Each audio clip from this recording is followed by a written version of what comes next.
Ya. Assalamualaikum warahmatullahi wabarakatuh. Perkenalkan, nama saya Muhammad Fatni Adil. Salam bela negara. Di sini saya berasal dari jurusan D3 Akuntansi, Fakultas Ekonomi dan Bisnis. Pada kali ini saya akan membahas yang namanya Polstranas, yaitu politik strategi nasional. Yang dimana di dalamnya itu adalah politik dan strategi nasional. Yang pertama saya akan membahas tentang apa itu politik nasional. Politik nasional diartikan sebagai kebijakan umum dan pengambilan kebijakan untuk mencapai tujuan nasional, yaitu tentang pembinaan, perencanaan, pengembangan, pemeliharaan, dan pengendalian, serta penggunaan kekuatan nasional. Selanjutnya ada politik nasional. Politik nasional Indonesia tertuang dalam cita-cita bangsa, yaitu membentuk negara merdeka, bersatu, berdaulat, adil, dan makmur. Cita-cita nasional tersebut dicapai dengan menggunakan strategi seperti yang tertuang dalam tujuan nasional, yaitu melindungi segenap bangsa Indonesia dan seluruh tumpah darah Indonesia, memajukan kesejahteraan umum, mencerdaskan kehidupan bangsa, dan ikut dalam melaksanakan ketertiban dunia yang berdasarkan perdamaian abadi dan keadilan sosial. Yaitu strategi nasional. Strategi nasional disusun untuk melaksanakan politik nasional, yaitu cara mencapai tujuan nasional atau sasaran nasional atau keadaan tertentu yang dikehendaki dan ditetapkan bersama. Agar strategi nasional dapat berjalan dengan benar, terlebih dahulu diadakan pemikiran strategi, yaitu kegiatan mengantisipasi perkembangan strategi nasional. Selanjutnya, di sini saya akan mengambil kasus, yaitu contoh kasus Polstranas pada sekitar tahun 2019. Di sini saya akan mengambil kebijakan tentang yang namanya ekspor dan impor. Yang kita tahu dan yang saya baca dari data statistik, berdasarkan Badan Pusat Statistik, pertanian merupakan sektor lapangan pekerjaan yang masih mendominasi sebesar 27,33% dibandingkan sektor perdagangan. Nah, sektor perdagangan ini yaitu memiliki persentase sebesar 18,81%.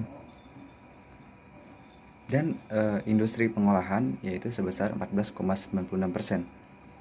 Tentu saja dong, kita sebagai negara agraris, lahan pertanian Indonesia diharapkan dapat memenuhi seluruh kebutuhan pokok masyarakat secara menyeluruh. Dengan julukan sebagai negara agraris, Indonesia diharapkan dapat menghasilkan bahan pangan sendiri. Akan tetapi, harapan tersebut sangat bertentangan dengan realita yang terjadi di lapangan. Indonesia, gimana ya? Sebagian bahan pangan yang semestinya dapat diproduksi sendiri, seperti beras, kentang, teh, dan jagung masih diimpor oleh Indonesia. Setiap tahun Indonesia mendatangkan beras dari beberapa negara, termasuk negara ASEAN, seperti Vietnam, Thailand. Nah, untuk memenuhi kebutuhan domestik itu sendiri. Dan selanjutnya, berdasarkan data BPS,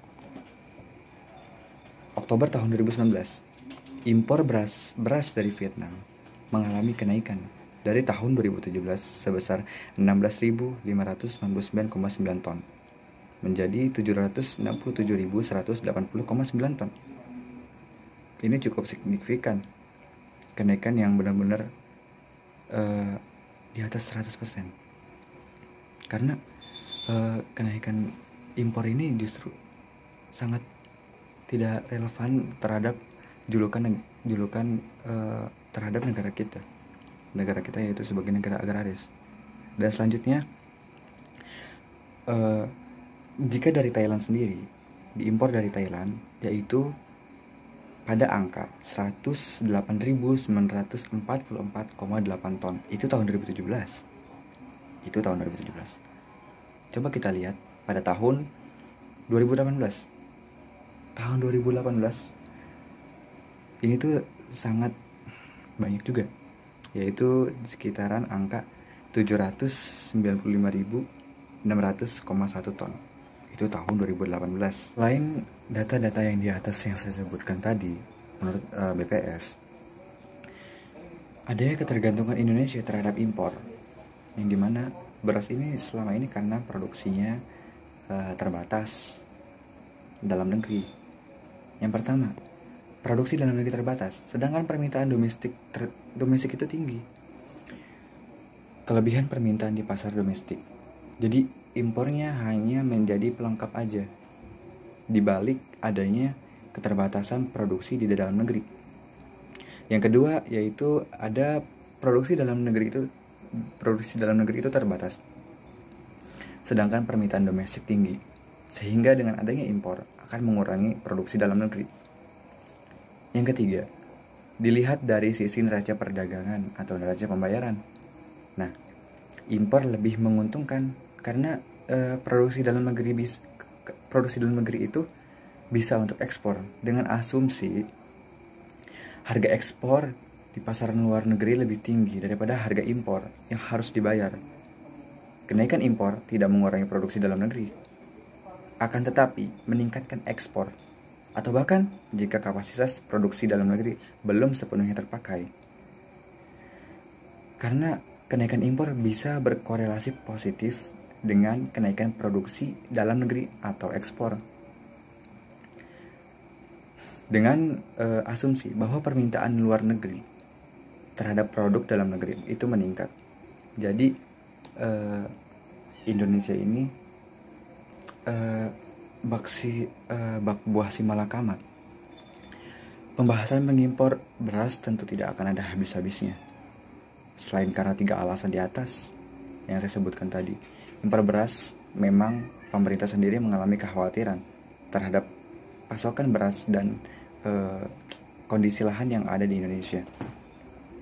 Nah, jika kita melitik dari undang-undang yang ada di Indonesia atau peraturan-peraturan yang ada tentang mengacu kepada Undang-Undang Nomor 18 Tahun 2012 Ayat 4, maka pengertian ketahanan pangan dapat disimpulkan sebagai kondisi terpenuhinya pangan bagi semua masyarakat dari ketersediaan pangan yang jumlah dan mutunya aman, beragam, bergizi, merata, dan terjangkau, sehingga masyarakat dapat hidup aktif, sehat, dan produktif secara berkelanjutan.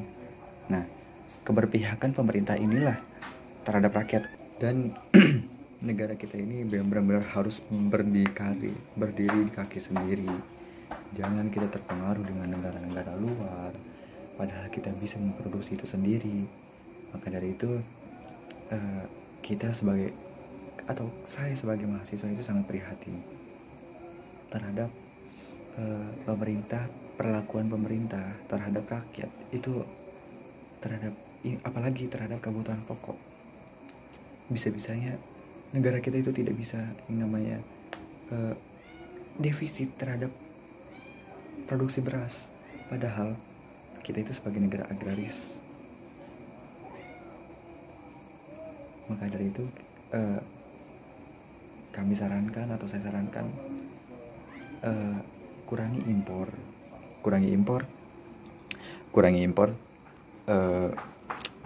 terus berikanlah lahan-lahan itu kepada masyarakat.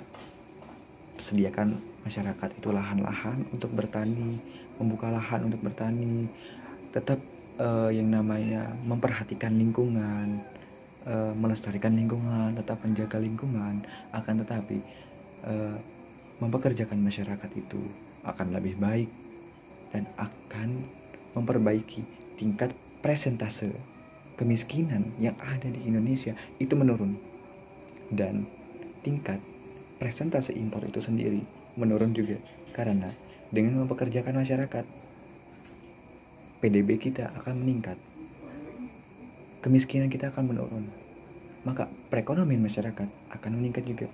Maka dari itu mungkin itu saja yang bisa saya paparkan di dalam video ini, karena kita sebagai masyarakat, sebagai mahasiswa, atau sebagai masyarakat umum, kita sebenarnya harus kritis terhadap pemerintah, terhadap kebijakan-kebijakan pemerintah. Maka dari itu, sekali lagi, mohon maaf bila ada salah-salah kata. Kurang lebihnya, Assalamualaikum warahmatullahi wabarakatuh.